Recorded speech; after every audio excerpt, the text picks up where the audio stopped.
A 75-year-old woman decided to adopt homeless twin girls, but just 6 days later, they made a discovery no one ever expected.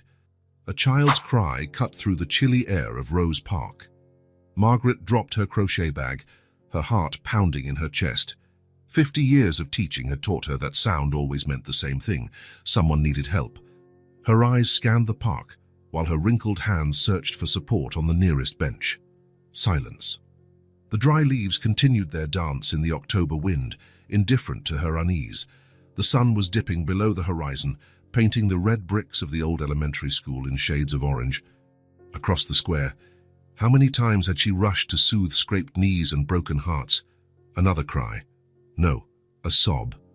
Softer now, coming from the direction of the century-old oak tree. Margaret adjusted her faded blue shawl over her thin shoulders and followed the sound. Her steps, once hesitant with the weight of 75 years, were now purposeful. The wind played with her grey hair, carrying the scent of damp earth and dried leaves. That was when she saw them. 2 identical girls lay curled up on a worn wooden bench, like puppies seeking warmth from each other. Light brown hair-framed faces still streaked with recent tears. One, wearing a threadbare red coat, clutched a rag doll as though her life depended on it. The other, in an equally worn navy blue coat, had her fingers tightly entwined in her sister's sleeve. The sob came again, a broken sound in sleep, slipping from the lips of the girl with the doll, her face contorted in anguish, and her sister, still sleeping, pulled her closer. Margaret felt the familiar weight of her wedding band on her ring finger. 5 years without Henry, and she could still hear his deep voice saying everything happened for a reason, even when the doctor, nervously adjusting his glasses, spoke the words that changed their lives. Impossible to have children. The sun-yellow room in her home, the one Henry had painted so lovingly, remained empty, holding only echoes of unfulfilled dreams. The walls still bore the pencil marks of height measurements she'd made for her students at the start of every school year, small lines telling stories of growth and goodbyes. A stronger gust of wind shook the oak's branches. The girl in the blue coat shivered, her lips turning a faint shade of purple.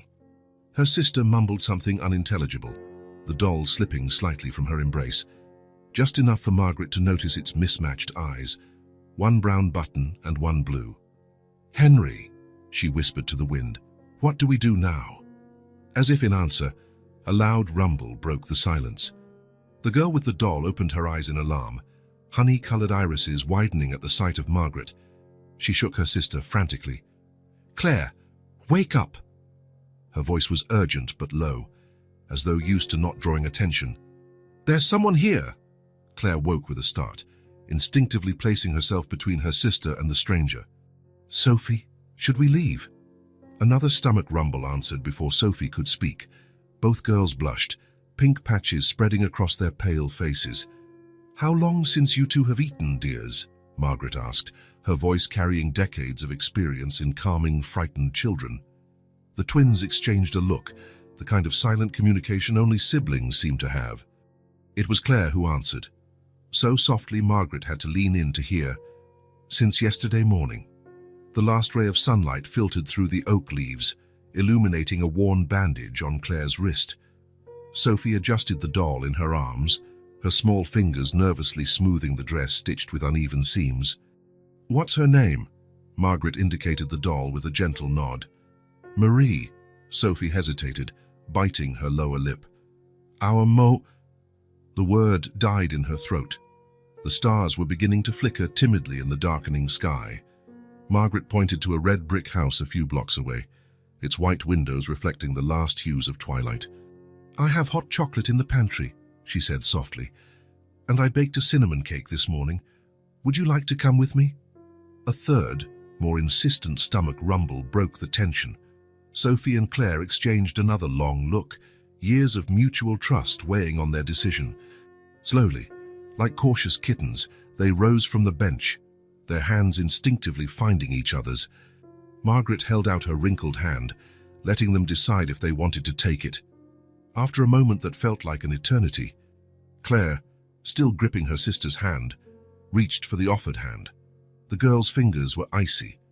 Margaret resisted the urge to wrap them in both of her own. Instead, she kept her touch light, allowing Claire to set the level of contact she was comfortable with. The trio started their journey along the now golden walkway, their shadows stretching across the ground. One tall, two small, joined as if fate had always intended this meeting. The dry leaves continued their dance around them, and somewhere nearby a sparrow sang its final song of the day. As they neared the house, the aroma of cinnamon and vanilla drifted through the cracks of the kitchen window. Sophie took a deep breath, her honey-colored eyes lighting up with a different kind of glow. Claire gently squeezed Margaret's hand, a gesture so subtle it might have gone unnoticed. The keychain, a small ceramic heart painted by her last class, jingled softly as Margaret unlocked the door. The girls stayed close to each other, watching every move intently. "Welcome," she said, switching on the hallway light. The twins blinked, adjusting their eyes to the sudden brightness. The doll Marie Gachan, with her mismatched eyes, seemed to take in the scene with her own quiet wisdom. At the end of the hallway, the door to the sun-yellow room stood slightly ajar, as if it had been waiting for this moment all these years. The church clock began to toll, marking the end of another day. But for Margaret, as she watched Sophie and Claire take their first hesitant steps into her home, something told her this was not an end, but a beginning. A new chapter was about to be written, and this time it would not be just chalk on a blackboard. "I didn't find any record," Anne sighed, lowering her reading glasses. The social services files spread across her desk told stories of dozens of lost children, but none matched the twins. "It's like they never existed in the system." Margaret watched through the office window as the first raindrops tapped against the glass. 3 days had passed since she found Sophie and Claire in the park. 3 days of discoveries, silences, and nighttime terrors. "They don't talk much about the past," Margaret said, her fingers drumming on the rim of her cold teacup. But last night, a thunderclap splitting the sky made her pause. The girls hated storms. On the first night, she had found them hiding in the closet of the sun-yellow room, trembling and clinging to each other. Sophie whispered a lullaby to Claire, fragments of which Margaret recognized from hearing her own mother's voice, while sewing Marie's doll dress. "What happened last night?" Anne asked, her 30 years as a social worker, alert to every nuance in her friend's voice. "Sophie had another nightmare. When I went to calm her, she mumbled something about a fire." Claire finished the sentence. "They do that all the time, you know, one starts, the other finishes." Margaret paused, reliving the scene. They talked about sirens, smoke, and that she didn't make it out. Anne removed her glasses, massaging her temples. "Margaret, you know I have to report this. 2 minors, possibly orphans, living with..." "An elderly woman," Margaret completed, a sad smile tugging at her lips. "Is that what you're trying to say?" Silence hung between them, broken only by the patter of rain on the window. On Anne's desk, a faded photo showed 2 young teachers on their first day of work. Margaret with still dark hair, Anne with a dream of changing the world through social services. 75 is not the age to start raising 2 children, Anne said gently. "Especially 2 who will need so much emotional support." Margaret closed her eyes, letting the memories of the past few days wash over her. Claire helping her make pancakes the previous morning, her little tongue poking out as she concentrated on not spilling the batter. Sophie discovering the old box of colored chalk in the office, her eyes gleaming as she drew a rainbow on the small blackboard Margaret had kept from her teaching days. The 2 of them napping on the couch after lunch, Sophie protecting Marie with one arm while holding her sister's hand with the other, the way Claire always checked for an escape route in every room. How Sophie stored bread crusts in her pockets, as though afraid the next meal might never come. "They need stability," Anne continued. "A young home, parents with enough energy to chase them around the park, to endure sleepless nights." Margaret straightened, her voice carrying the same authority she once used to calm a rowdy classroom. "Or to understand what it means to lose everything and have to rebuild from scratch." Lightning lit up the office, followed by a crack of thunder. Margaret pictured the girls at home, likely hiding under the blankets with Marie between them. Mrs. Martinez, her neighbor, had promised to keep an eye on them while she visited Anne. "When Henry and I found out we couldn't have children," Margaret continued, her voice soft again, Do you remember what you told me? Anne smiled slightly, remembering that sometimes the children who are meant to be ours come to us in different ways. Exactly. Margaret stood, walking over to the window. The rain was now falling in dense sheets, turning the outside world into a grey blur. For 30 years, I thought my students were those children, that the universe had given me hundreds of them to make up for the ones I couldn't have. She turned to face her friend, and Anne recognized that determined spark in her grayish-blue eyes, the same spark she'd seen when Margaret decided to keep teaching even after Henry passed away. But maybe, all this time, I was just getting ready for Sophie and Claire, every student I comforted, every scraped knee I tended, every nightmare I chased away. Maybe it was rehearsal for this moment. Anne sighed, pulling a form from her drawer. You know this is going to be tough, right? The adoption process for someone your age. Since when do we run from difficult things, Anne? Margaret smiled, taking her seat again. You were the one person who believed I could go back to teaching after Henry left us. Now I need you to believe in me again. The storm outside was beginning to ease, giving way to a gentler rain. Anne looked at her old friend for a long moment before picking up a pen. I'll have to make an official visit, she said, beginning to fill out the form. Assess the house, your health, finances. The Sun Yellow room finally has occupants, Margaret replied. And my pension, plus what Henry left behind, is more than enough. We'll also need to investigate their background. The fire they mentioned might give us clues. Anne paused, biting her lip. And you'll have to be ready for the possibility that someone could claim them. Margaret nodded, feeling the weight of her wedding band on her finger. I know I don't have any guarantees, Anne, but those girls have already spent too much time being afraid of tomorrow. They deserve, at least for now, a place where they can simply be children. Anne finished the first page of the form, her neat handwriting documenting the beginning of a journey, whose end neither of them could foresee. You know what Claire asked me this morning? Margaret broke the silence, a gentle smile on her lips. If she could call me Grandma. They didn't answer when I asked about their real grandmother, but... And what did you say? That it would be an honor. Margaret wiped away a stubborn tear. Then Sophie asked if they could paint a rainbow on the wall of the Sun Yellow room, now that it was theirs. The sun was starting to break through the clouds when Anne handed Margaret the first stack of documents to sign. Outside, a rainbow stretched across the horizon, just like the one Sophie had drawn on the small blackboard. Are you sure about this, Margaret? Anne asked one last time. It's going to be quite a battle. Margaret took the pen, thinking of the two little warriors waiting for her at home, how Claire always checked that her sister had enough to eat before touching her own plate, how Sophie, despite her fear, was always the first to defend Claire when something frightened her. Some battles, my friend, she replied, starting to sign her name, are worth fighting. The wall clock struck 3, time to head back home and prepare the hot chocolate she'd promised the girls. Maybe today they would finally accept using cups from the kitchen instead of storing their drinks in plastic bottles for later. Small steps, Margaret reminded herself. Trust, like love, needs time to bloom. Advanced age, limited resources, no prior experience with adoption. The social worker's red pen marked each item on the list as though they were definitive sentences. Mrs. Dawson, you need to understand that the custody of children is not a retirement project.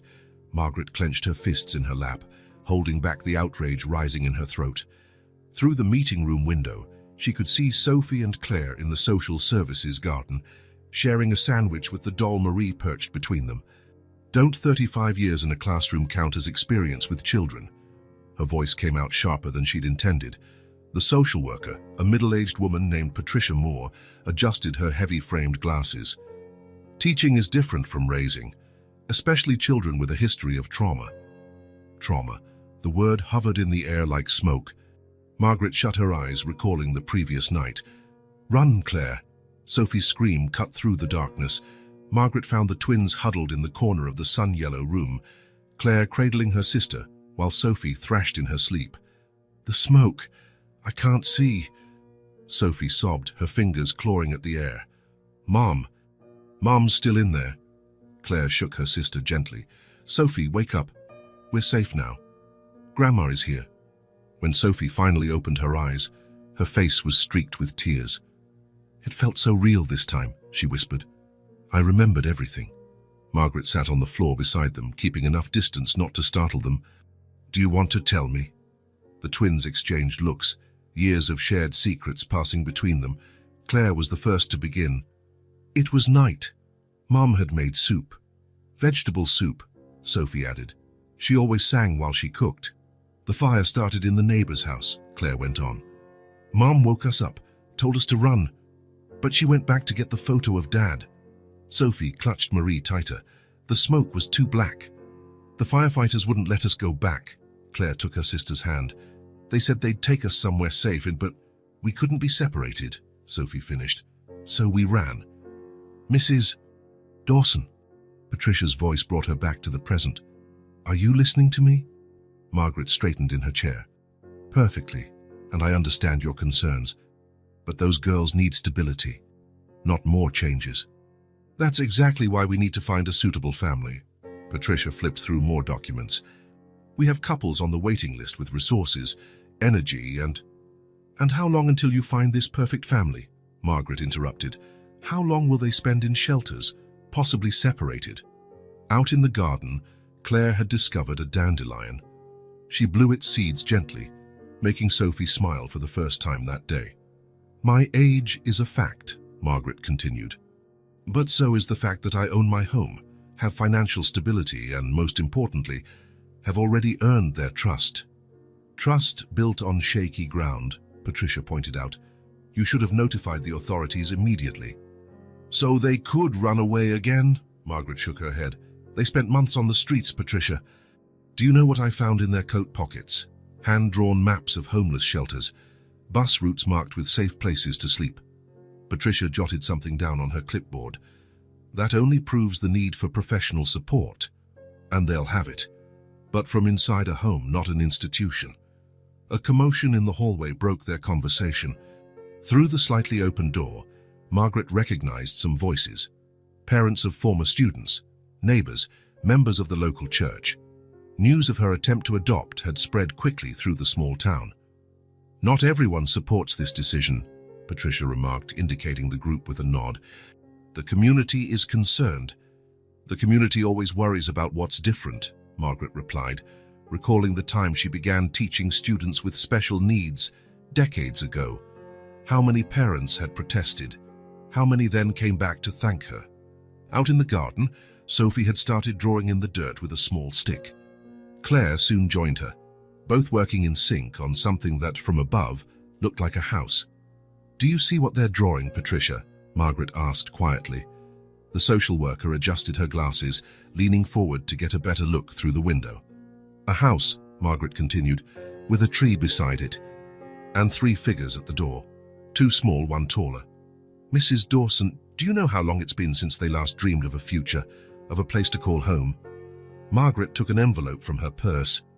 Here's my complete medical history, a letter from my attorney detailing my financial resources, and statements of support from various community members. Patricia took the documents, her professional expression wavering slightly when she recognized some of the signatures. I'm not asking you to skip procedures, Margaret went on.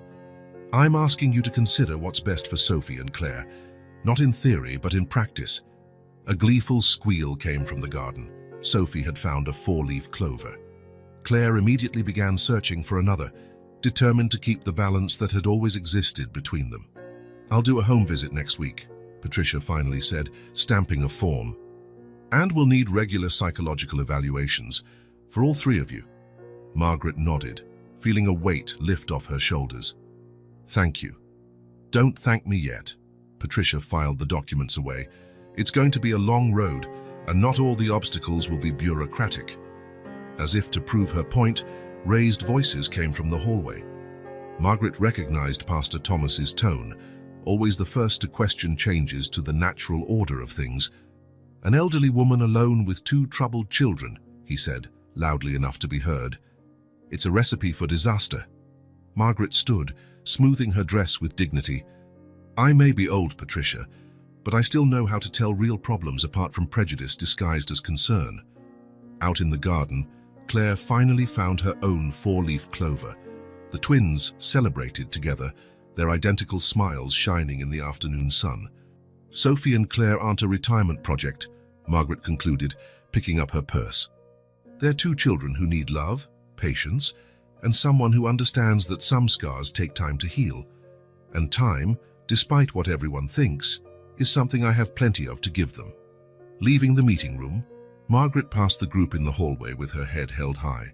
Some averted their eyes, others gave discreet nods of support. Pastor Thomas began to say something, but was interrupted by Mrs. Martinez, who started speaking loudly about how Sophie and Claire helped her in her garden every morning. Arriving at the garden, she was greeted by two pairs of small arms and smiles that made every obstacle seem surmountable. "Look, Grandma," Sophie showed her the clover. "We found two." "Just like us," Claire added, holding hers out. "Just like us," Margaret repeated, carefully tucking the clovers into her notebook, another memory for a collection that was only just beginning. The sound of shattering glass tore Margaret from her restless sleep. Her knees protested as she got up too quickly. The clock on the wall read 3:47 a.m. "Sophie," she called, following the noise to the kitchen. "Claire." She found Sophie frozen among shards of glass, a shattered water glass at her bare feet. Her eyes were glazed, distant, the look Margaret had learned to recognize over the past few weeks. "I can't breathe," Sophie gasped. "Smoke." "There's no smoke, dear." Margaret took a cautious step closer. "You're safe. You're in the kitchen." "Claire!" Panic rose in her voice. "Where's Claire?" Quick footsteps sounded in the hallway. Claire appeared at the door, clutching Marie against her chest. "I'm here, Sophie. I'm fine." The tension drained from Sophie's body. Her legs buckled, and Margaret barely had time to catch her before she collapsed onto the shards. "I'm sorry," Sophie sobbed as Margaret carried her away from the broken glass. "I just wanted some water, but then I smelled smoke and—" "Shh." Margaret sat her on the kitchen counter, Claire immediately standing beside her sister. "There's nothing to apologize for." It was the third straight night of flashbacks. By day, Sophie pretended nothing happened, refusing to talk about these episodes. But Margaret noticed how she obsessively checked whether the windows were unlocked, how her eyes always sought out the nearest exit. Claire, on the other hand, followed Margaret around the house like a little shadow. "Can I help clean up, Grandma?" she asked, already stepping down from the counter. "No," Sophie grabbed her sister's arm. "Stay here. Please." The fear in her voice was palpable. Margaret sighed, feeling the weight of her 75 years. These last few weeks, each day brought new challenges. For every step forward, there were two setbacks. Claire had started referring to the sun-yellow room as our room, but Sophie still kept a backpack ready under the bed. Whenever Claire hugged Margaret spontaneously, Sophie withdrew as though she'd been slapped. "How about some hot chocolate?" Margaret offered, already guessing the answer. "Can we store it in bottles?" Sophie asked, her voice small. "For later," Claire finished, the habit of saving food still deeply ingrained in them both. Margaret nodded, though her heart clenched. As she prepared the cocoa, she thought of all the changes in recent weeks. Her body ached from the new routine, the girl's endless energy testing her limits. The week before, during a follow-up appointment, Dr. Martinez had suggested hiring help. "It's not weakness to admit you need assistance, Margaret." But how could she explain that it wasn't just about physical capability?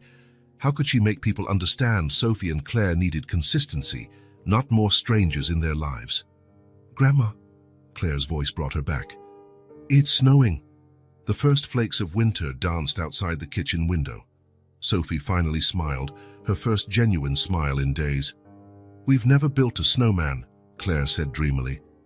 "Dad promised to build one with us," Sophie added, then froze, realizing she'd mentioned her father for the first time. An awkward silence fell over the kitchen. Margaret continued stirring the hot chocolate, giving Sophie time to process her own words. "He loved winter," Claire whispered, taking her sister's hand. Sophie nodded slowly. "Mom hated it. She said her nose would freeze."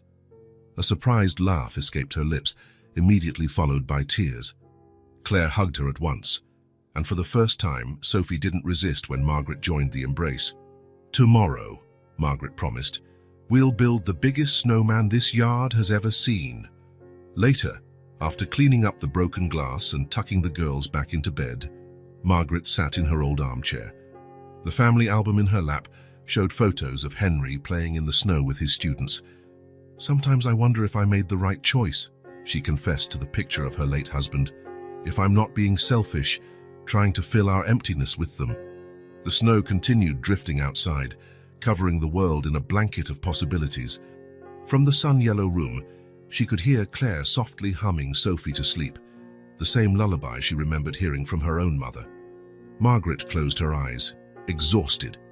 Her body complained about every new demand, her mind struggled with the complexities of childhood trauma. But her heart felt more alive than it had in years. A muffled cry came from the bedroom, another nightmare starting. Margaret got up, her knees protesting once again. "One night at a time," she murmured to herself, putting the album away. The snow continued its silent dance beyond the window, promising a tomorrow of firsts. Their first snowman, first laughter in the snow, first steps toward healing. And maybe, just maybe, this was exactly the right choice everyone needed to make. "She's asleep," Claire whispered, peeking through the cracked door of the bedroom. Margaret was slumped in her favorite armchair, a book resting in her lap. Sophie clutched Marie against her chest, hesitant. "We shouldn't—" "Just for a bit," Claire insisted. "Don't you want to know more about her?" The afternoon sun filtered lazily through the lace curtains, casting dancing patterns on the floor. The twins moved with practiced silence, a habit from their days on the streets, when even the slightest noise could mean danger. Margaret's office was a trove of memories. Shelves packed with books shared space with small gifts from students, yellowed cards, framed drawings, and a collection of ceramic apples. "Look at this," Claire pointed to a slightly open desk drawer. A corner of brown leather peeked through the gap. Sophie bit her lip. "What if she wakes up?" "We'll be quick." Carefully, Claire pulled out the heavy album. Sophie set Marie on the office chair, as if on guard duty. "Looks old," Sophie muttered, running her fingers over the worn cover. The first page showed a young Margaret, her dark hair pulled into a neat bun, wearing a simple white dress. Next to her stood a tall man smiling with a spark in his eyes that the girls recognized love. "That must be Henry," Claire said. "She talks about him sometimes, when she thinks we're not listening." Sophie didn't answer. Her eyes were glued to the man's face, some memory tugging at the corners of her mind. They turned a few more pages, photos of the couple at various moments, standing in front of a school test on a picnic, decorating what looked like the sun-yellow room. "Sophie?" Claire noticed her sister's odd expression. "What's wrong?" Sophie swallowed hard. "He looks—" Claire leaned in for a closer look. The man had kind eyes, a half-smile that formed small creases at their corners, and, "Like the man in Mom's photo," they exclaimed in unison, immediately covering their mouths. The silence that followed was deafening. Sophie picked up Marie from the chair, seeking comfort in the familiar. "That can't be," Claire whispered. "Could it?" Sophie closed her eyes, recalling the photo her mother always carried, the very one she'd gone back for that night. A young man on a park bench, wearing that same crooked smile. "Mom said he was our father," Sophie said, her voice shaking. "But she never told us much about him. Only that he was a teacher," Claire added, "and that—" A creak in the hallway made both freeze. Quickly, Claire tried to slide the album back into the drawer, but in her haste, a loose photo slipped to the floor. It was a picture of Henry at a younger age, sitting on a park bench, the same bench where Margaret had found them. On the back was a date, spring 1990, and a message. "For my dear Anne, with all my love, always yours, Henry." "Anne?" Sophie whispered, holding the photo with trembling hands. "Our mother's name was Anne." The sound of footsteps drew closer, and Claire pulled Sophie behind the desk. The photo shook in Sophie's grip. "Girls," came Margaret's sleepy voice from the hallway. "Where are you?" Sophie looked at Claire, years of silent communication passing between them. Claire nodded slightly. When Margaret entered the office, she found the twins sitting on the floor, the photo between them like a bridge between past and present. "Grandma," Sophie said, her voice small but firm. "Who is Anne?" The late afternoon sun cast its final light through the window, illuminating Margaret's face as she processed the question. In Sophie's arms, Marie seemed to watch with her mismatched eyes, the silent keeper of another secret about to be revealed. "Are you sure you put the photo back exactly as it was?" Sophie whispered, nestled under the blankets in the sun-yellow room. The full moon spilled its silvery light through the window, creating dancing shadows on the walls. Claire nodded, clutching Marie to her chest. "I put it back the same way. She won't notice." The twins stayed silent for a few moments, only the ticking of the old clock marking the passage of time. From downstairs came the soft sound of Margaret washing the dinner dishes. "Remember what Mum said about him?" Claire finally asked. Sophie closed her eyes, letting the memories come. That he was a teacher.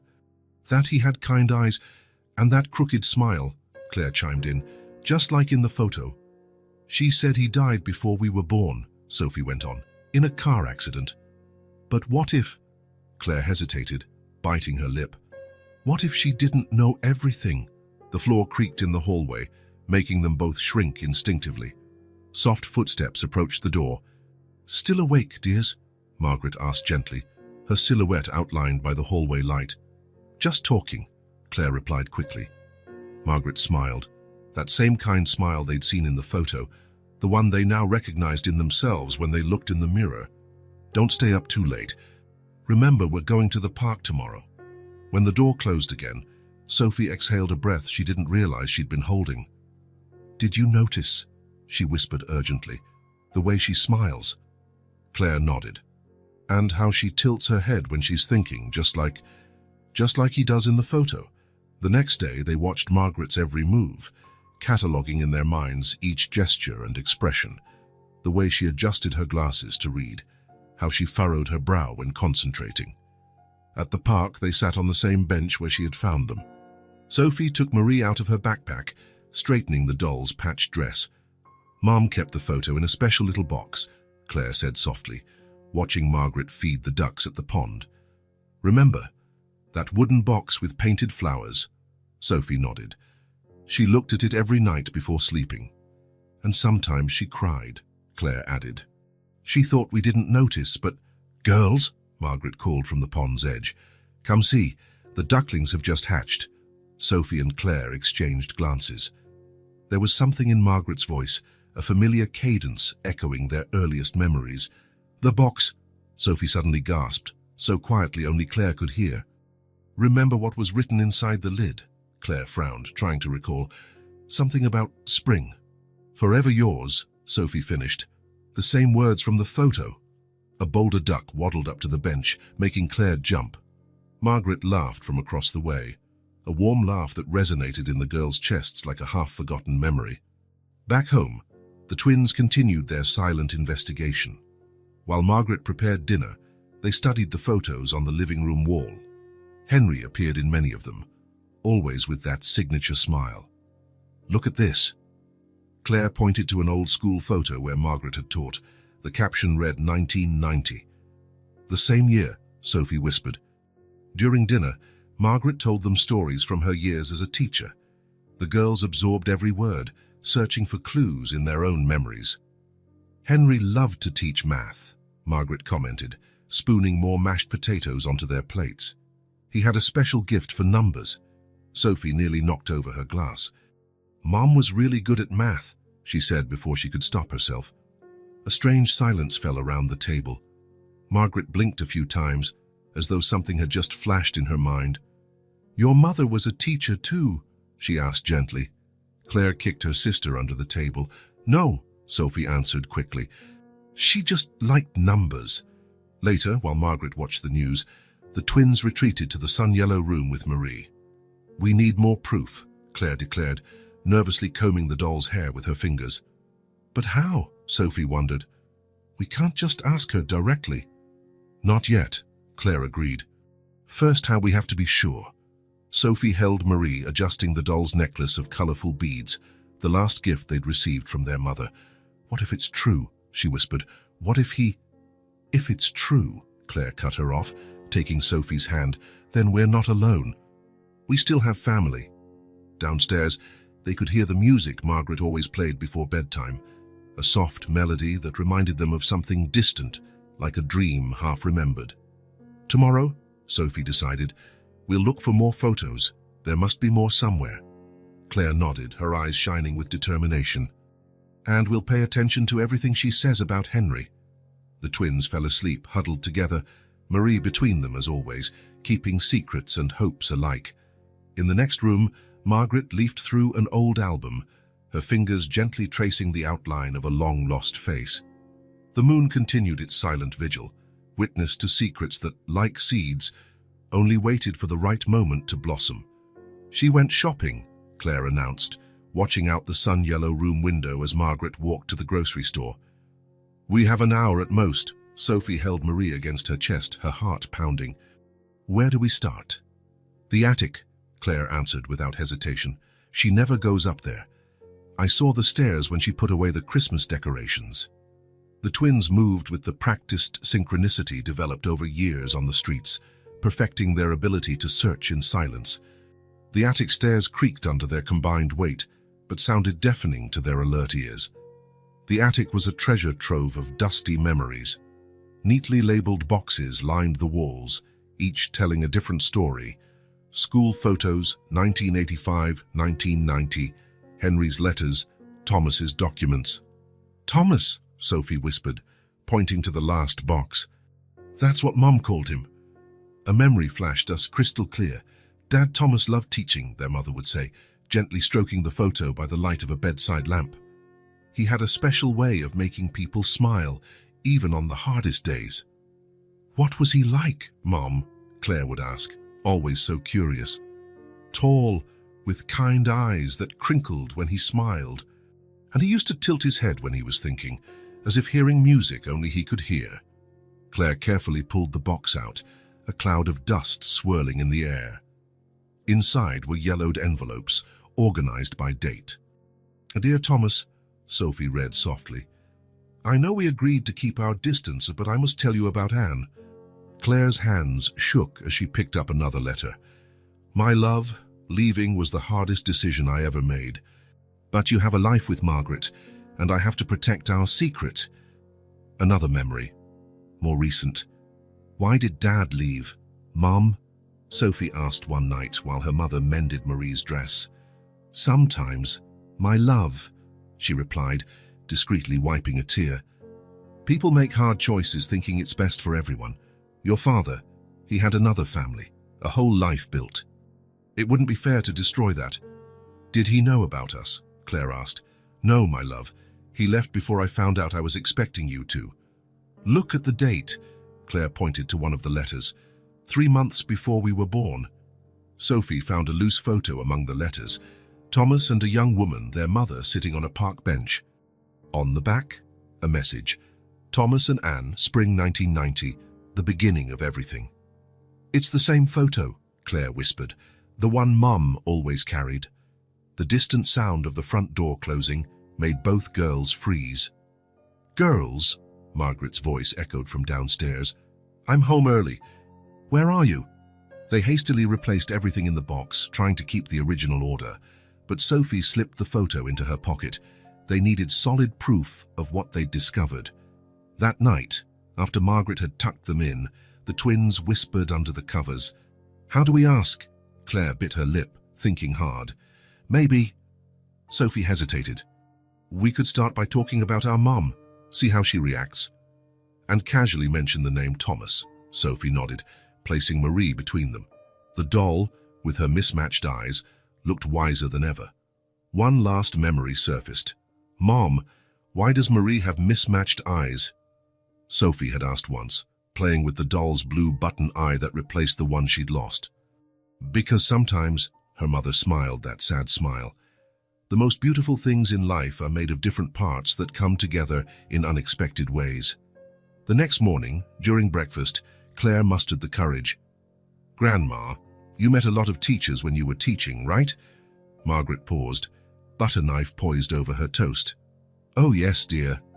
Many. Any named Thomas, Sophie added, striving to sound casual. The butter knife slipped from Margaret's hand, clinking against the plate. For a moment, So brief the girls almost missed it. A shadow flickered across her eyes. "Why do you ask?" Her voice was controlled, but her hands trembled slightly. "Our mum," Claire began, but Sophie kicked her under the table. "Just curious," Sophie finished hastily. "We heard the name somewhere." Margaret studied them for a long moment, and the twins had the distinct feeling she could see through their flimsy cover. "Thomas," she finally said, her gaze distant. "Yes, I knew a Thomas. A long time ago." The twins exchanged glances. In Sophie's pajama pocket, the photo felt like it was burning a hole, waiting to reveal its truth. "What was he like?" Claire couldn't resist asking.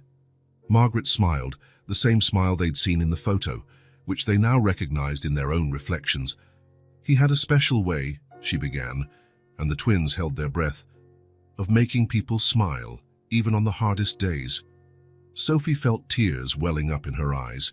It was exactly how her mother had described him. "And he—" Claire hesitated, her voice trembling slightly. "Did he tilt his head when he was thinking?" The color drained a bit from Margaret's face.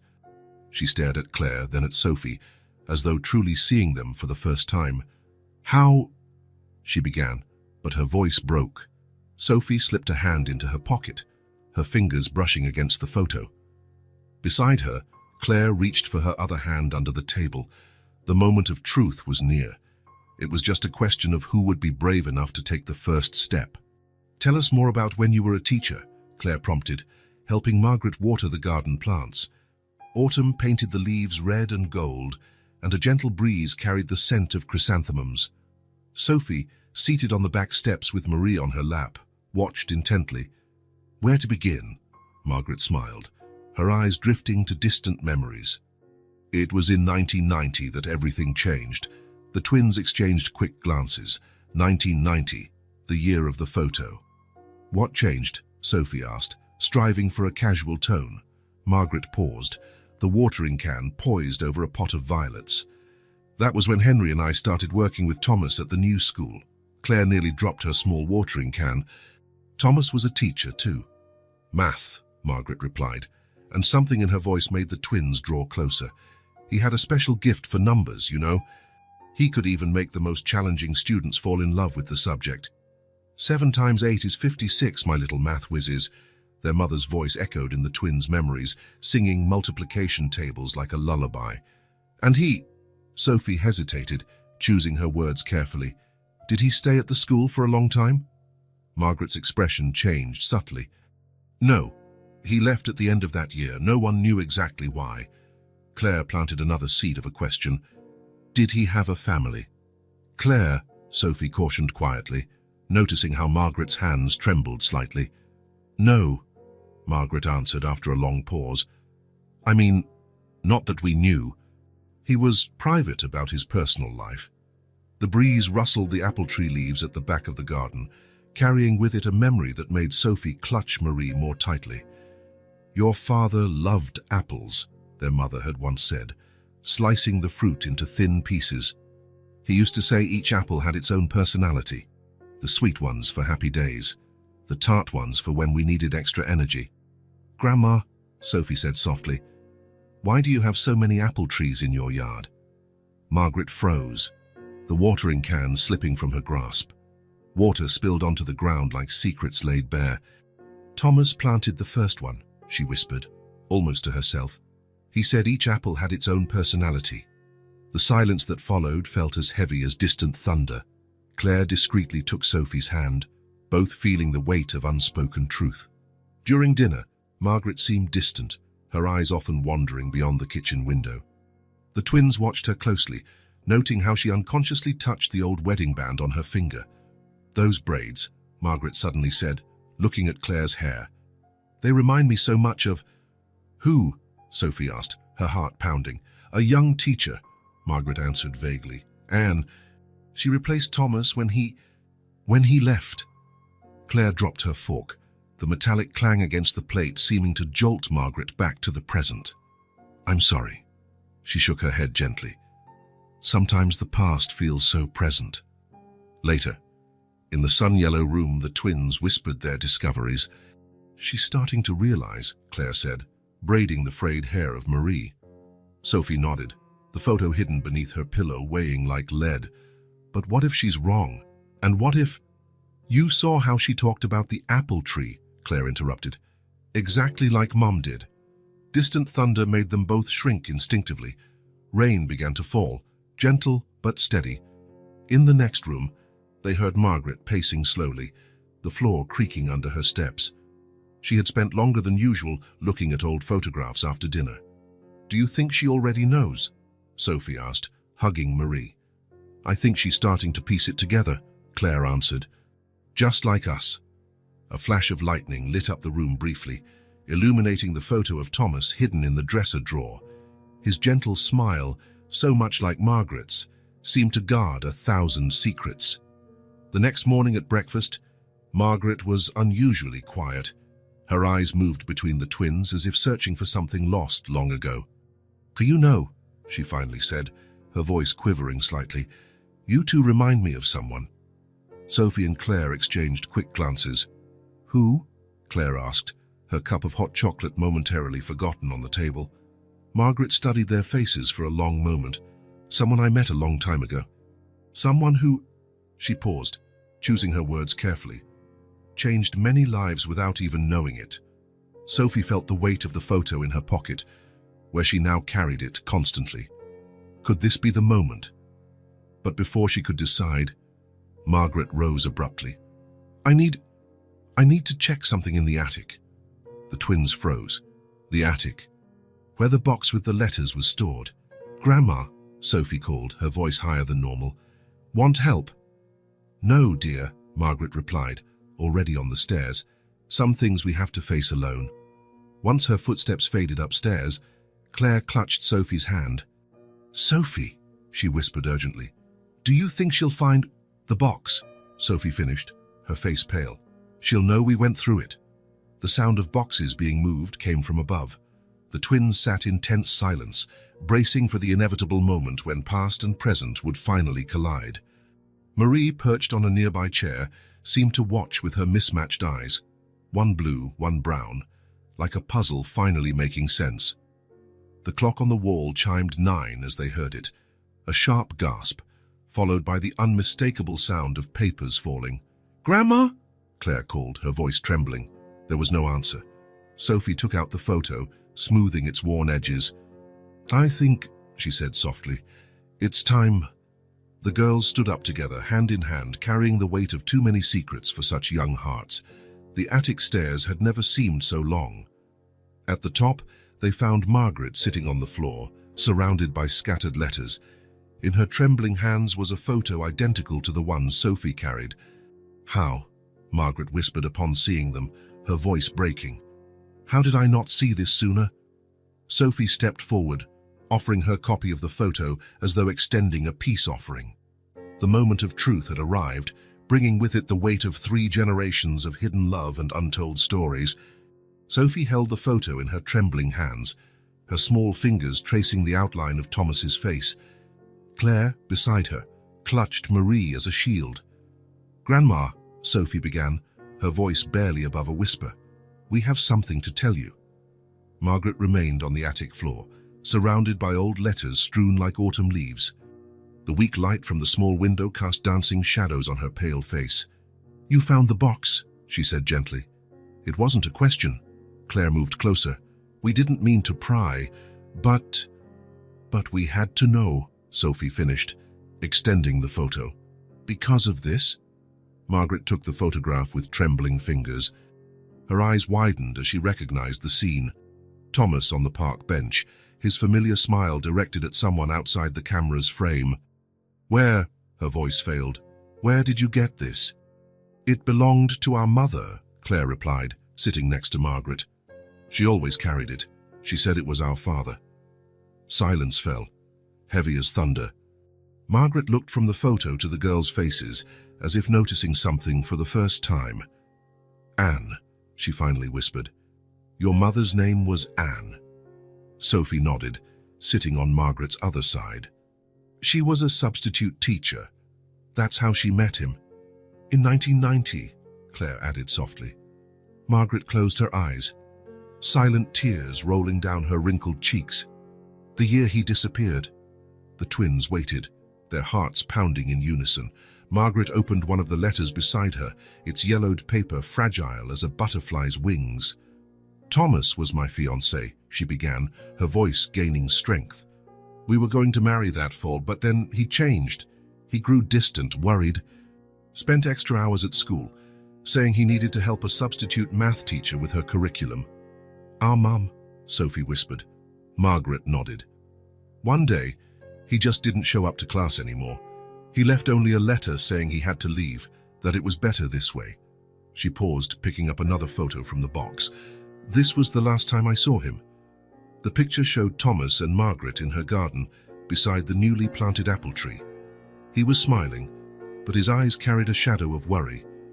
"Mum said he died in a car accident," Claire said cautiously, "before we were born." "She cried a lot looking at his photo," Sophie added, "especially on stormy nights." Margaret took a deep breath, the weight of unasked questions pressing each word. Thomas was always afraid of hurting people. Maybe he thought leaving was the only way not to hurt anyone. "But he didn't know," Claire said, taking Margaret's hand. "Mom told us she never got a chance to tell him she was pregnant." Sophie pulled something else from her pocket, a piece of paper folded carefully. "We found this sewn into Marie's dress after Mom." Her voice trailed off. Margaret unfolded the paper with utmost care. It was a letter, written in Thomas's unmistakable script. "My dear Anne, by the time you read this, I'll have left. I can't explain everything, but know that the moments we shared were the truest of my life. Love doesn't always choose the right moment to bloom. I already have a life with Margaret, promises made that I can't break without destroying something precious. But you showed me a heart can expand in ways we never imagined possible. Forgive me for leaving like this. Sometimes the greatest act of love is knowing when to step aside. With all my heart, Thomas." "He never knew," Margaret murmured, looking at the twins with new understanding, "that he left so much behind." "Mom said we had his eyes," Sophie said softly. "And his way of smiling. And his gift for numbers," Claire added. Margaret touched each girl's face, as though seeing them truly for the first time. There were Thomas's eyes, his smile, even that peculiar head tilt they had when thinking deeply. "You two are," she hesitated, the reality finally sinking in. "You're my granddaughters." Rain began to patter on the roof again, soft like whispered secrets. On Claire's lap, Marie looked on with her mismatched eyes, silent witness to yet another secret finally being revealed. "Thomas left thinking he was protecting everyone," Margaret continued, her voice trembling.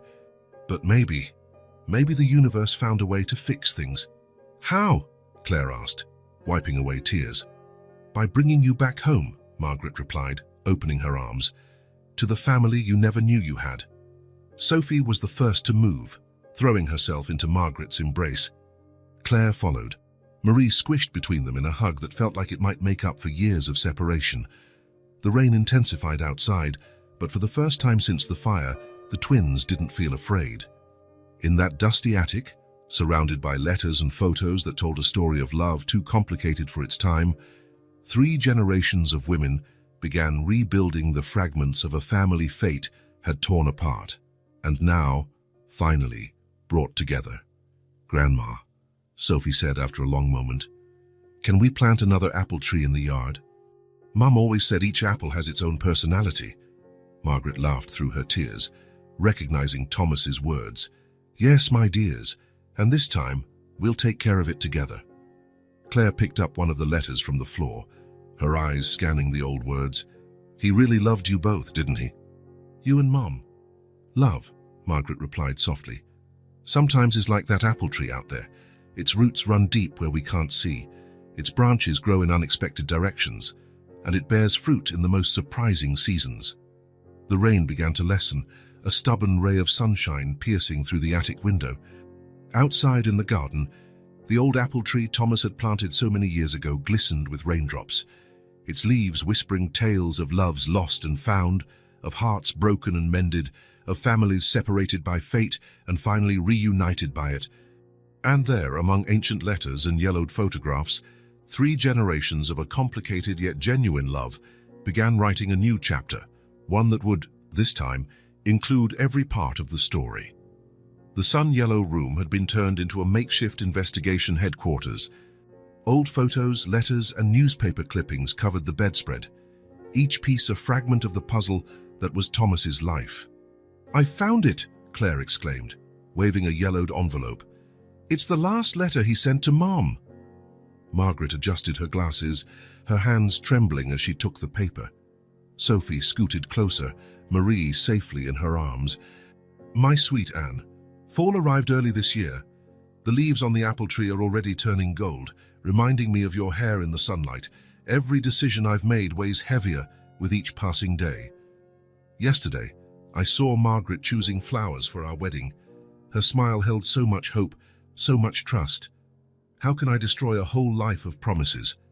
But then I think of you, of our stolen moments in the teacher's lounge, of the laughter we shared while grading math papers.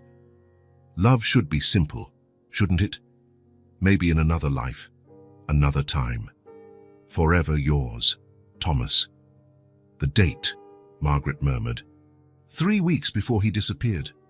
Sophie picked up another letter from the pile, this one addressed to Margaret. "Dear Margaret, by the time you read this, I'll be gone. There are choices in life that—" "He was torn," Claire broke in quietly, "between 2 people he loved." Margaret stood up, walking to the window.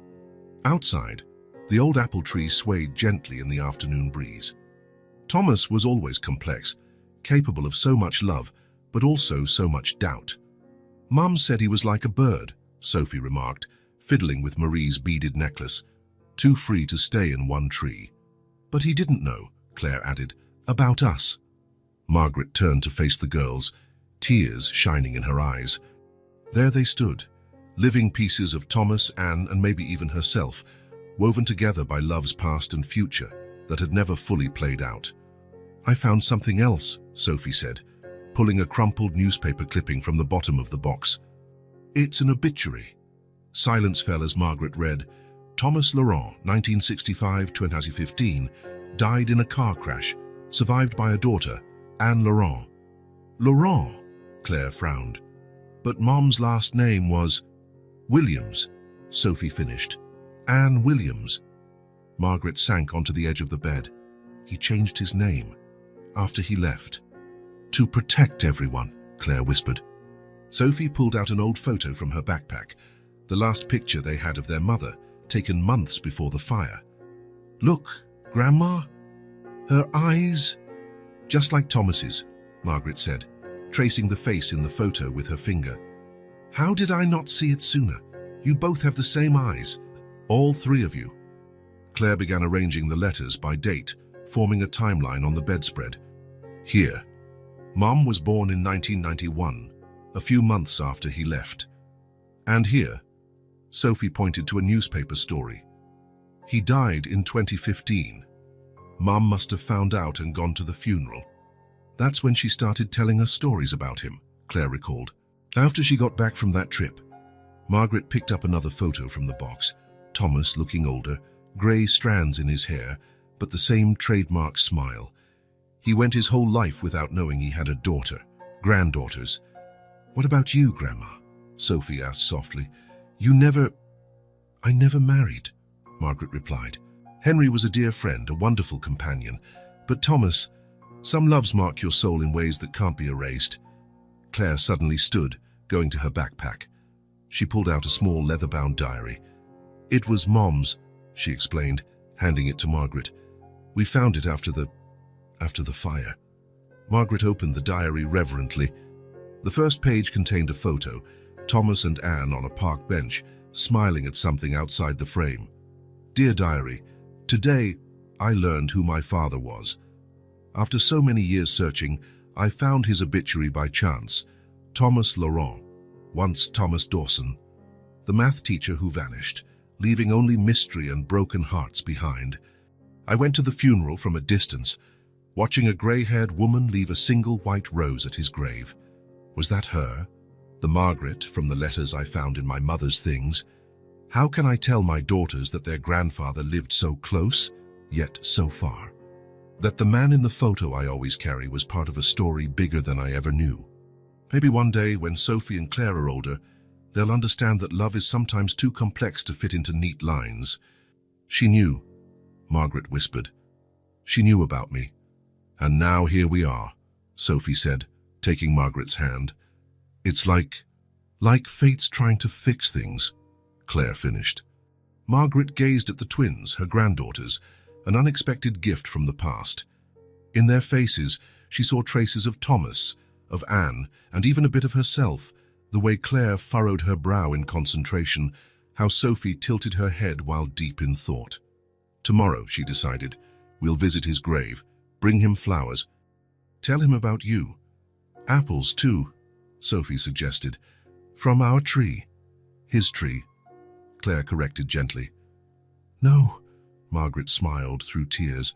Our tree, past and present, all the loves and losses and moments that brought us here. The late afternoon light bathed the sun-yellow room in gold. In the center of the bed, amid photos and letters recounting a love too intricate to be summed up in straight lines, 3 generations of women began weaving a new chapter, one including every part of the past while looking firmly toward the future. Marie had, with her mismatched eyes, observed from the corner of the bed, a silent witness to how sometimes the greatest treasures come from the deepest losses, and how love, even if it seems lost to time, always finds a way home. The fire started at 11:47 p.m. Detective Marcus Reed adjusted his glasses, reading from the report, number 247 Cypress Street. "'Cause an electrical short in the neighboring apartment." Margaret squeezed the twins' hands, and they huddled beside her on the sofa. It was the first time they were hearing the details of that night. Anne Williams, age 32, Marcus went on, his professional tone masking the compassion in his eyes. She returned to the burning apartment, possibly to retrieve personal belongings. The firefighters... "The little box," Sophie whispered, "with Dad's photo." Claire buried her face in Margaret's shoulder. She said she'd be right back. Marcus cleared his throat, turning the page. The girls were reported missing after fleeing the scene. They were listed as runaways for 3 months, with no success in locating them. "We knew how to hide," Claire said, a hint of pride mingled with sadness in her voice. "Mom taught us how to stay safe if something happened." "She anticipated it?" Margaret asked softly. "That something might happen." Sophie adjusted Marie in her lap, the doll's patched dress catching the morning light. "She had a plan for everything. Said she learned it from her father. Always have an escape route. Always have a plan B." Marcus consulted another document. "I found interesting records about Thomas Laurent, formerly Thomas Dawson. He taught in several schools after leaving your town, Margaret. Always math, always moving on after a few years. Like a bird," Claire murmured, "never staying long on one branch." "He kept tabs on Anne from a distance," Marcus continued. "Receipts from a cafe across from the school where she taught. Tickets for school plays where she performed." "He knew," Margaret breathed. "He knew about his daughter, but never approached," Marcus confirmed. "I found his diary, stored with his belongings after the accident. Would you like to see it?" The 3 of them nodded. Marcus pulled a worn notebook from his briefcase. "My dear Anne, today you turned 30. I saw you from a distance, leaving the school with your twins. They have your smile and, I dare to hope, a bit of mine. So many times I wanted to cross the street, to introduce myself, to explain the impossible choices I made. But what right do I have, after abandoning your mother before I even knew you existed? So I settle for being a silent observer of your life, her grandfather in the shadows, treasuring every one of your smiles, every success like precious gems I don't deserve, but can't help collecting. Your daughters are extraordinary. Today, the one who always carries a doll, Sophie, I heard you call her, solved a complex equation on the board. The teacher was amazed. I cried behind my newspaper in the cafe. The knack for numbers skipped a generation, but found fertile ground in my granddaughters. Granddaughters, the word still scares me with its magnitude, with the weight of all the love and regret that comes with it. Margaret wiped away silent tears. He knew them, from a distance, but he knew. There's more, Marcus said, lifting a thick folder. Newspaper clippings of school events, math competitions, small victories and daily moments he kept track of from afar. Like that time I won the spelling bee, Claire recalled. There was a man in the audience who clapped really loudly. And when I scored a goal in the final match, Sophie added, someone left an apple in my backpack afterward. Marcus nodded. He kept meticulous records of it all. And more, I found this. He took an envelope from the folder. A letter addressed to you, Margaret. It was never sent. My eternal Margaret, time has not lessened the burden of my choices. It has only changed its shape. Now I carry not just the guilt of leaving, but the cowardice of never returning to fix what I broke. Anne, our Anne, yes, she is partly yours too, though she doesn't know, had twins. They are brilliant, Margaret. They have that same light in their eyes you always said gave me away when I was about to do something mischievous. Sometimes, sitting in that cafe watching them grow, I imagine a different world. One where I had the courage to stay, to face the consequences of my actions.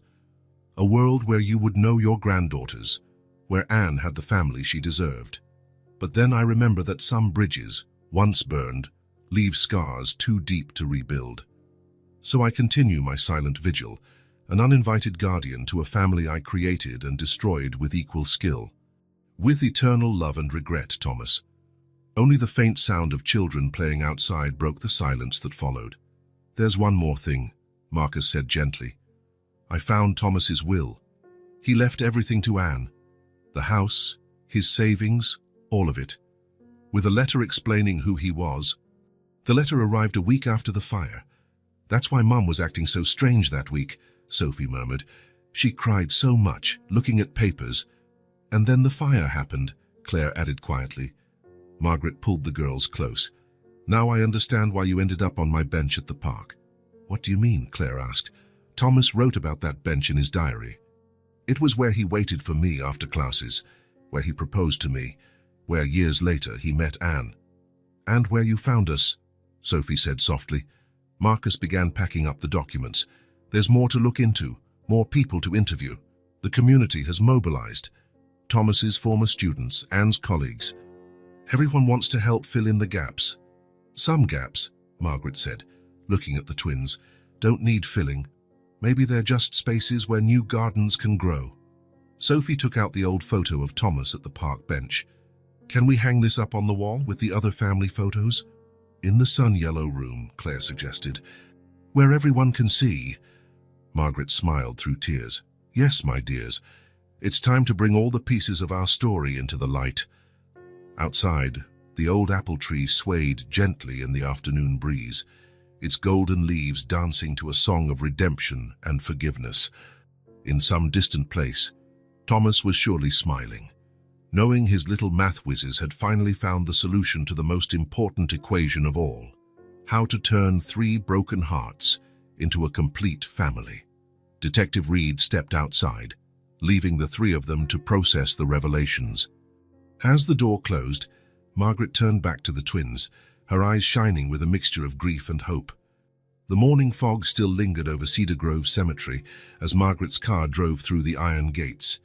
Sophie and Claire, huddled together in the back seat, clutched the apples from their garden like precious treasures. Marie, the doll with mismatched eyes, rested between them, her silent presence a familiar comfort in a moment of so many emotions. This is it, the driver announced gently, stopping near an alley of cypress trees. Margaret took a deep breath, her hands trembling as she held a bouquet of white roses. Morning dew sparkled on the petals like frozen tears from the past. "Ready, my dears?" she asked, though she herself wasn't entirely sure she was. The twins nodded in unison and stepped out of the car with a solemn dignity that only children can display in moments of profound importance. Their footprints left small impressions on the damp grass as they walked down the main path. The cemetery was old, its headstones telling stories of lives long forgotten. But in the newer section, 2 stones side by side seemed to be waiting for them. Thomas Laurent, 1965-2015, teacher, father, and eternal dreamer. Anne Williams, 1991-2023, beloved mother, devoted teacher. He chose this place specifically, a gentle voice remarked behind them, causing all three to turn around. Elizabeth Chen approached quietly, her grey hair in an elegant bun reminiscent of Anne's. She carried an old leather portfolio, worn with time and use. "Why?" Margaret asked, though her heart already suspected the answer. "Because of Anne," Elizabeth confirmed, her kind eyes studying the twins. "And because of you all, though he never said so out loud." Sophie stepped forward, placing her apple carefully on Thomas's headstone. "Did you know him well?" Elizabeth smiled, the kind of smile that held decades of memories. "We were colleagues at the local high school. But more than that, I think I was the only one who truly knew Thomas Laurent, or Thomas Dawson, as he was once called." Claire placed her apple next to Sophie's. "What was he like? As a teacher, I mean." "Oh," Elizabeth sighed, her eyes glimmering with memories. "He was magical in the classroom. He made numbers dance, turning equations into adventure stories. But there was always that shadow in his eyes, like he was carrying an invisible weight."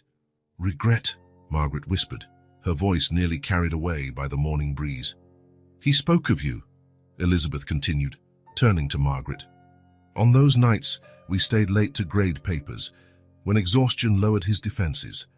He'd say he'd left his heart behind in another town, with a teacher whose kind eyes deserved more than he could offer." Margaret felt silent tears roll down her cheeks. "He never understood that all I ever wanted was him. Just him." Elizabeth opened her portfolio, pulling out a time-worn envelope. "I found these letters among his things after the accident. They're addressed to the girls." The twins' hands trembled as they took the envelope. The paper was thin, almost translucent, as though the words themselves were too delicate for sturdier material. "My little math whizzes, you don't know me, but I know you so well that my heart aches with the weight of this unspoken love. Sophie, with your inseparable Marie and that natural gift for numbers that brings me to tears, hidden in the back row of your math competitions. Claire, always protective, always carrying a book under your arm, always the first to defend your sister even when your own heart quivers with fear. I'm the man in the photo your mother carried like a talisman, the teacher who ran from his responsibilities, the father who never knew he'd become a grandfather until it was too late. Every choice I made created ripples that affected lives I never even knew existed, and that knowledge weighs on me every moment. I saw you win the state math contest, Sophie. I was in the last row of the auditorium, crying quietly as you tackled equations the way other kids play hopscotch. Claire, that Emily Dickinson poetry book that mysteriously appeared on your desk the day you recited "Hope is the Thing with Feathers" at the school festival, I was the one who left it. So I wish I'd had the courage to approach you, to try and fix the mistakes of the past. But how does one explain to two innocent children why their grandfather chose cowardice over love? How do I justify years of absence when every fiber of my being screamed for me to be present? So I remain your silent guardian, leaving small apples, crumbs of love in your path, hoping somehow, even without knowing, you'll feel deeply loved. With all the love I never knew how to show, your grandfather, Thomas. Margaret embraced her granddaughters as they cried, her own tears falling silently on their hair. A gentle breeze rustled the flowers atop the gravestones, mingling the scent of roses with the aroma of apples. "He had a special place," Elizabeth said, after giving them a moment to process. "In the attic of his house. You all should see it." Thomas's house was at the end of a quiet street, the kind where children still play on the sidewalks and neighbors know each other's names. In the front yard stood a solitary apple tree, identical to the one in Margaret's garden, standing guard like a silent sentinel. "It was always the first thing he did," Elizabeth explained, unlocking the front door. "In every new city he moved to, he planted an apple tree so he'd always carry a piece of home with him. The interior was modest but cozy, its walls lined with bookshelves. Complex math equations shared space with handwritten poems on yellowed scraps of paper, but the attic took their breath away. It was a shrine of unlived memories, a temple devoted to distant love. Photos covered every inch of the walls, Sophie scoring her first goal, Claire reciting poetry at a literary festival, Anne teaching math to her primary students. "Look," Sophie whispered, pointing to a faded picture. "It's you, Grandma, when you were young. Margaret took the photo in her trembling hands. It was her, decades ago, laughing at something Thomas had just said. Beside it, a letter meticulously preserved in a simple frame. My eternal Margaret, Anne smiles just like you do when she's truly happy. She has the same spark in her eyes when she solves a particularly tough problem, the same tilt of the head that always stole my breath. The twins inherited that too. This light you always brought into my life, now multiplied and refracted through generations like a prism of love. Leaving was my greatest mistake and, paradoxically, my only salvation. I couldn't choose between two equally true loves, so I chose to be unworthy of either. But the heart is stubborn in its affections. I kept loving from afar through time and across generations, like an astronomer studying stars that might have already gone out. Maybe one day, when I'm no longer here to complicate matters with my presence, fate will find a way to reunite the pieces of this family I've broken and rebuilt so many times in my mind. Maybe you'll meet our granddaughters. Maybe they'll find in you the love I never could give in person. Forever yours, Thomas. He knew, Claire whispered, her voice thick with emotion. Somehow, he knew we would meet. Not knew, dear, Margaret corrected softly. He hoped. Just as he planted apple trees in every new place, he planted seeds of hope in every letter, every treasured photo, every moment he stole from a distance. Sophie removed Marie from her backpack, carefully placing her on an old chair in the attic. The doll, with her mismatched eyes, seemed to take in the scene with a wisdom that surpassed her patched state. Mom always told us, Sophie said, smoothing the doll's worn dress, that some stories need time to find their happy ending. Elizabeth smiled through tears that now flowed freely. Thomas used to say something very similar, that love is like math. Sometimes you need multiple attempts, different approaches to find the right solution. Margaret hugged her granddaughters. 3 generations of love and loss finally gathered under the roof. Thomas built with regrets and hopes, a silent testament to a love that never fully learned how to express itself. We'll take everything, she decided, gazing around the attic. Every photo, every letter, every piece of this story, these memories deserve a permanent home, where they can be loved and understood completely. In the garden below, the solitary apple tree swayed gently in the late afternoon breeze, its golden leaves dancing the same tune as its sister tree many miles away in Margaret's yard, a tune of forgiveness, redemption, and how sometimes love needs generations to find its way back home. Elizabeth handed Margaret one final letter, this one still sealed. He wrote it the night before the accident, as if he knew. Margaret opened the envelope with careful reverence. To my family, if you're reading this, then fate has finally found a way to bring together all the scattered pieces I left behind. Margaret, my first and forever love, forgive a man who never knew how to be worthy of the love you offered so freely. Anne, my daughter, I never got to hold, who found the strength to be a better mother than I ever was a father. Sophie and Claire, my little distant star, who carry in your smiles the love I never expressed in person. They say we can't go back in time to fix our mistakes, but maybe we can create something new and beautiful from them, like that first apple tree I planted in Margaret's garden, which now has sisters in every city where I tried hiding from myself. Love, I learned too late, isn't something we must earn. It simply is, like gravity or the Fibonacci sequence, a natural force working beyond our understanding or consent. So plant apple trees, tell stories, love without fearing you don't deserve it, and remember me not as the man who left, but as the one who, even from afar, never stopped loving. With all the love in the universe, Thomas. And there, amidst unsent letters and unspoken love, a broken family finally found a way to be whole again, not despite its cracks, but through them, each fissure filled with the gold of second chances and late beginnings.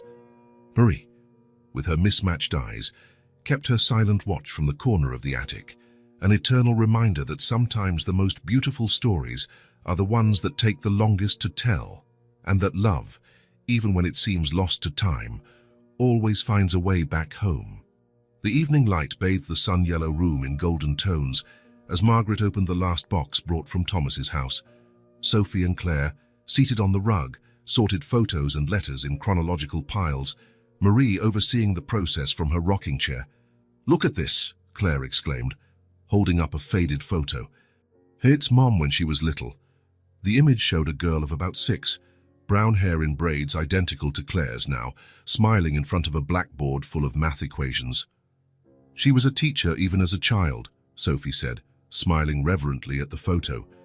"Just like you, Grandma." Margaret sat down between them, her heart overflowing with a bittersweet mix of joy and sadness. Anne truly had a gift for teaching, like Thomas. The doorbell interrupted the nostalgic moment. Patricia Moore, the social worker who had initially doubted Margaret's capacity to care for the girls, walked into the sun-yellow room with a very different smile from before. "The paperwork has arrived," she announced, holding up a folder. "With the confirmation of your relation through Thomas's records, the adoption process was extraordinarily expedited." Claire squeezed Sophie's hand, both holding their breath. "Does that mean—" Sophie began, her voice shaking. "It means, my dears," Margaret finished, pulling them close, "that it's official. You're mine. Legally. Just as you've always been in my heart." Patricia watched the scene with misty eyes, rare for someone usually so composed. "You know, in 20 years of social work, I've never seen anything like this. A story that began with so much heartache turned into something so magical," Claire suggested, holding Marie. "Mathematical," Sophie corrected with a smile. "Like Dad Thomas said, sometimes you need multiple tries to find the perfect solution."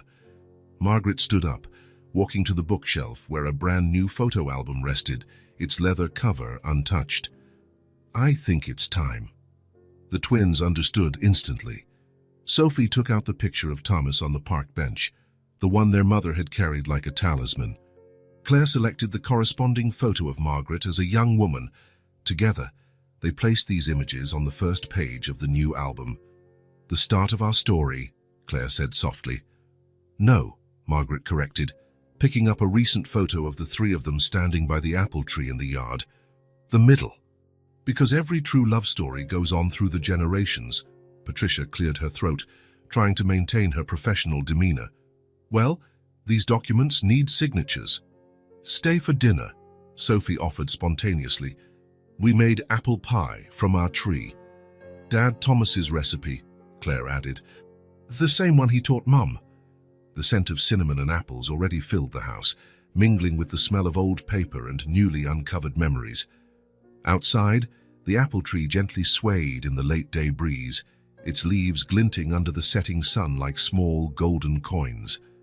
As Margaret signed the documents that formalized what Destiny had already decided, she watched her granddaughters carefully arranging more photos in the new album.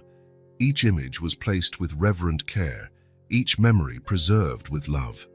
"Grandma," Sophie called, holding up a particularly special photo. "Can we put this one here?" It was the last photo taken of Anne, smiling with her daughters on the park bench, the same bench where this entire story had started and restarted. "It's perfect," Margaret replied, settling again between the girls, "because now I understand what Thomas was trying to teach us." "What?" the twins asked in unison. "That sometimes we have to get lost in order to find an even more beautiful way home." Claire rested her head on Margaret's shoulder. "Like when we got lost in the park." "And you found us," Sophie added, snuggling on the other side. Patricia observed while putting away the signed documents, reflecting on how many times she had questioned the wisdom of allowing a 75-year-old to adopt 2 children. Now, seeing them intertwined like branches on the same tree, she understood that some stories transcend conventional logic. The sun set slowly, painting the sun-yellow room in ever warmer hues. From the rocking chair, Marie observed with her mismatched eyes, one blue, one brown, how 3 generations of love were healing one another. "You know what else Thomas wrote?" Margaret asked quietly, flipping another page of the album. "That love is like an apple tree. It needs strong roots in the past but always grows toward the future." Sophie picked up an apple from the basket nearby, its bright red skin catching the last rays of the sun.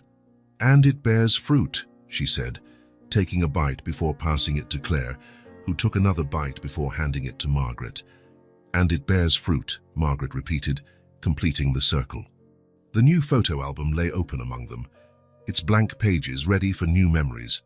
But those first pages, dedicated to Thomas, Anne, and the love that built bridges across time, would always remain the foundation on which this unique family would build its future. Outside, the apple tree continued its gentle dance in the breeze, its golden leaves whispering stories of forgiveness, redemption, and unconditional love. Somewhere, Thomas smiled, knowing his little math whizzes had finally found the perfect solution to life's most important equation: how to turn 3 broken hearts into a full and loving family.